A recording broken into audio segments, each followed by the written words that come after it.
നിങ്ങളുടെ favourite shows ഇനി ഒരിക്കലും മിസ്സാവില്ല. ഇപ്പോൾ C5 കാണും നിങ്ങളുടെ ഫേവറേറ്റ് ഷോസ് തികച്ചും സൗജന്യമായി. എനിക്ക് നേർക്കൊരു അപകടം വന്ന അതെങ്ങനെ ഒഴിവാക്കണമെന്ന് എനിക്ക് നന്നായിട്ട് അറിയാം. അതാ ഞാനിപ്പോ ചെയ്തിരിക്കുന്നത്. അതിന്റെ റിസൾട്ടേ ഈ വീട് അറിയാനിരിക്കുന്നതേ ഉള്ളൂ. മാഡം, ഞാനൊന്ന് പറഞ്ഞോട്ടെ. താൻ ഒന്നും പറയണ്ട. No more questions. ശബ്ദം ഉണ്ടാക്കരുത് നീ. ശരി, ഞാൻ വിടുന്നില്ല. കൃഷ്ണപ്രിയ, ഞാനാ. OTP എത്രയാന്ന് നോക്ക്. അമ്മേ,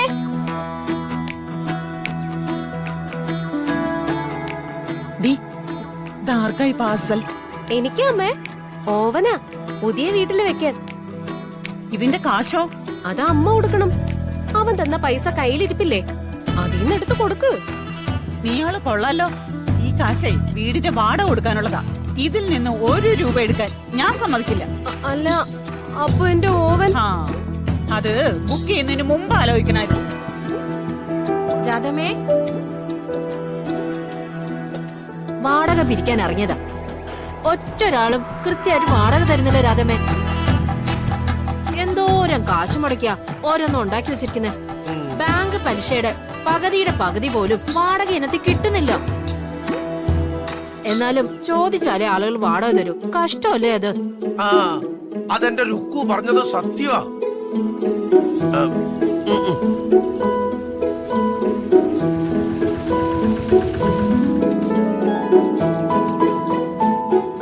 അല്ല, ഇതൊരു പൂരത്തിനുള്ള ആളുണ്ടല്ല. എന്താ പരിപാടി? ഞാൻ വാടക പിരിക്കാൻ വേണ്ടി വന്നതാ.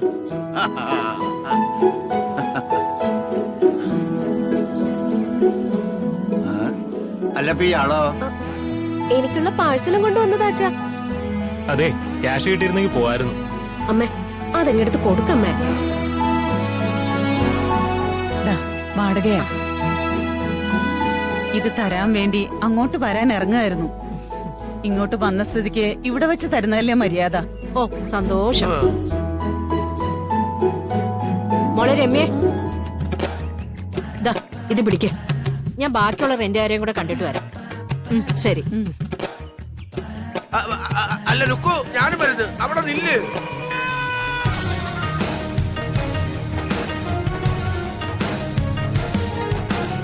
അതെ, ഞാനെന്താ ചെയ്യേണ്ടത്?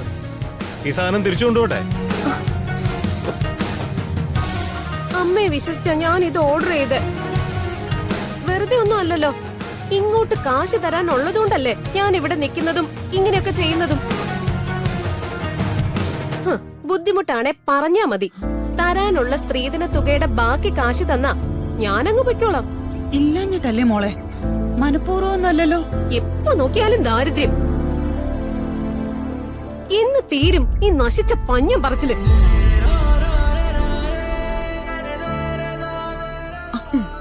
അമ്മേ, ഈ കാശ് അമ്മ വെച്ചോ. അത് വേണ്ട മോളെ, മോളോട് അമ്മ ചോദിക്കില്ലേ? എന്നോട് ഒരിക്കലും അമ്മ ചോദിക്കില്ല.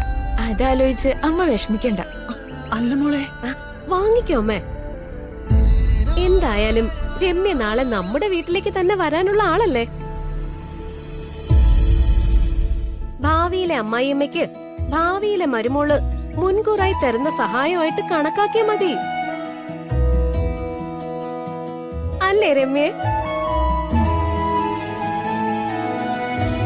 ആ കാശ് ഇങ്ങോട്ട് തന്നേക്ക്. ഞാനേ ഇയാളെ ഒന്ന് പറഞ്ഞു വിട്ടോട്ടെ. നിങ്ങൾ സംസാരിച്ചു നിക്ക്, ഞാനങ്ങോട്ട് ചെല്ലട്ടെ. ഞാനും വരാമേ. വാ. കണ്ടോ രണ്ടാളും കൂടെ പോകുന്നത്? ഇതിനെയാ ഐക്യം എന്ന് പറയുന്നത്.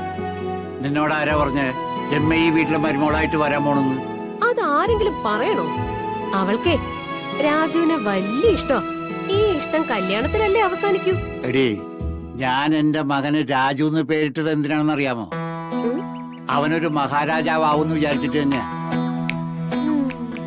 അതിനുള്ള യോഗം ഉണ്ട് അവന്റെ ജാതകത്തില്. എന്റെ മോൻ മഹാരാജാവാകുമ്പോ അതിനൊത്ത ബന്ധം ഉണ്ടാവണ്ടേ അവന്? നീ കണ്ടോടി, ഒരു രാജകുമാരി തന്നെ വരും അവനെ കെട്ടാൻ. വലിയ കൊട്ടാരത്തിൽ നിന്ന് പഠിപ്പും പ്രതാപമുള്ള ഒരു മഹാറാണി തന്നെ വരും. അതൊരിക്കലും രമ്യാവൂല. ആവാൻ ഞാൻ സമ്മതിക്കൂല.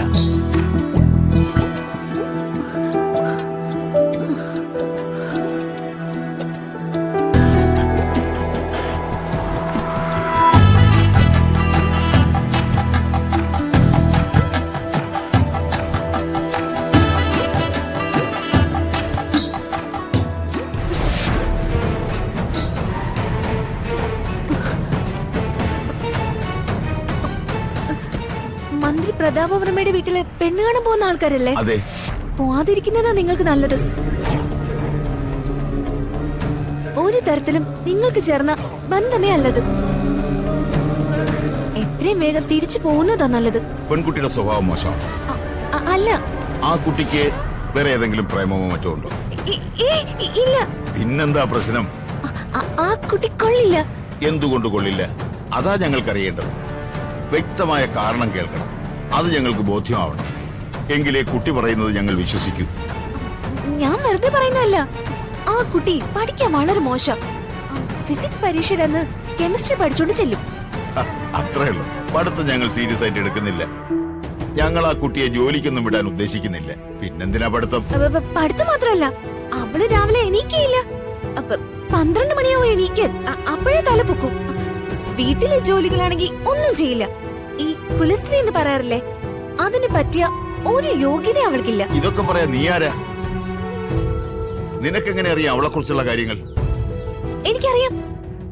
എനിക്കറിയാവുന്ന സത്യങ്ങളാ ഇപ്പൊ പറഞ്ഞത്. വിശ്വസിച്ചാ നിങ്ങൾക്ക് കൊള്ളാം, ഇല്ലെങ്കിൽ ഭാവി തൊലയാൻ പോകുന്നത് നിങ്ങളുടെ തന്നെ ആയിരിക്കും. എന്താ വേണ്ടത്? തിരിച്ചു പോണോ? കല്യാണം മുടക്കികൾ ഏത് നാട്ടിലും കാണും. അവരുടെ വാക്കും വിശ്വസിച്ച് തിരിച്ചു പോകുന്നത് അത്ര നല്ല ശീലമല്ല. ആഹാ, ഇതുവരെ ഒരുങ്ങി കഴിഞ്ഞില്ലേ? അവരെത്താറായി. നല്ല കൂട്ടുരാൻ തോന്നുന്നു അല്ലേ ചേച്ചി? സംശയം എന്താ? കേന്ദ്രമന്ത്രിയുടെ അനിയന്റെ മകൻ. സ്വപ്നം കാണാൻ പറ്റുന്ന ബന്ധമാണോ ഇത്? കേട്ടോ യാമിനി, എന്റെ മകളായതുകൊണ്ട് പറയല്ല, ഇത്രയും സ്വഭാവ ഗുണമുള്ളൊരു കുട്ടി. നല്ല മനസ്സാ ഇവക്ക്, പിന്നെ നല്ല പ്രവൃത്തികളും. അതിന്റെ ഗുണം കൊണ്ടാ ഈ കല്യാണം നടക്കാൻ പോകുന്നത്. അല്ലെങ്കിൽ നമുക്ക് ചിന്തിക്കാൻ പറ്റുമോ ഇങ്ങനൊരു ആലോചനയെ പറ്റി? ചേട്ടാ, അവരെത്തി. മാഡം ഇവിടെ വന്ന് നിൽക്കാണല്ലേ? അതൊക്കെ ആരും കേൾക്കാൻ പാടില്ല. അല്ല, അത് മാഡം മിണ്ടരുതെന്ന് പറഞ്ഞില്ലേ? തന്നോട് ആരും ഇപ്പൊ ഇങ്ങോട്ട് വരാൻ പറഞ്ഞത്? അല്ല മാഡം, അതായത് ഈ കല്യാണം. അതൊക്കെ എനിക്കറിയാം. ഞാനത്ര മണ്ടിയൊന്നുമല്ല. എനിക്ക് നേർക്കൊരു അപകടം വന്നാ അതെങ്ങനെ ഒഴിവാക്കണമെന്ന് എനിക്ക് നന്നായിട്ട് അറിയാം. അതാ ഞാനിപ്പോ ചെയ്തിരിക്കുന്നത്. അതിന്റെ റിസൾട്ടേ ഈ വീട് അറിയാനിരിക്കുന്നതേ ഉള്ളൂ. മാഡം, ഞാനൊന്ന് പറഞ്ഞോട്ടെ? താൻ ഒന്നും പറയണ്ട. No more questions. ശബ്ദം ഉണ്ടാക്കരുത് നീ. ശരി, ഞാൻ വിടുന്നില്ല. ഇങ്ങനെ ഒരു ആലോചന വരുമെന്ന് ഞാൻ സ്വപ്നത്തിൽ പോലും വിചാരിച്ചിരുന്നതല്ല. നമ്മുടെ രണ്ട് കുടുംബങ്ങൾ തമ്മിൽ ഒന്നിക്കുക എന്ന് പറയുന്നത് എന്തുകൊണ്ട് നല്ലതാ. നമുക്ക് മാത്രമല്ല, നമ്മുടെ നാടിനും. യോജിക്കുന്നത് കേന്ദ്രവും സംസ്ഥാനവും ആണല്ലോ.